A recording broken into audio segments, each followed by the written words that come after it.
Nous sommes à El Jadida, sur la côte atlantique marocaine. Entre juillet et septembre, Khadija passe sa journée à récolter des algues rouges. C'est au Maroc qu'on en trouve le plus, à l'état sauvage.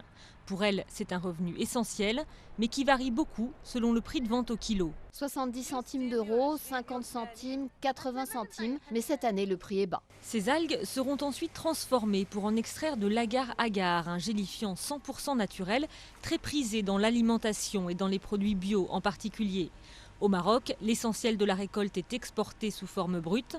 Une seule société fabrique cette précieuse poudre blanche. Un kilo d'agar-agar, par exemple, va ramener 3 à 4 fois plus de devises qu'un kilogramme de matière première exportée comme telle. Donc toute cette matière première, même exportée, ne va servir que pour l'extraction d'agar-agar dans les pays de destination.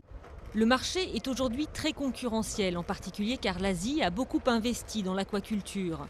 L'algue rouge marocaine, elle, est menacée, les quotas de pêche ne sont pas respectés et la surexploitation empêche le renouvellement des stocks. Entre 1999 et 2004, la quantité d'algues a diminué de près de 40%. Il y a des endroits, il n'y a plus rien. Les algues sont parties. Mais moi, c'est la situation des gens qui me touche. Le plongeur a des responsabilités. Il faut payer le loyer, l'eau, l'électricité. En vérité, il y a une prise de conscience, mais qu'est-ce que tu veux qu'il fasse d'autre? Est-ce que tu penses à l'écologie ou est-ce que tu penses d'abord à toi?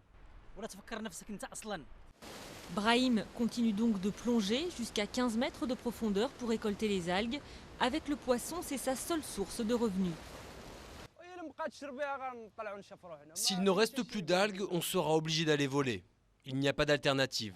Notre métier, c'est la mer, on n'a pas d'autre métier. La disparition des algues affecterait aussi les poissons qui se raréfient. C'est donc tout à la fois un écosystème marin et des milliers de familles dont l'avenir se trouve menacé.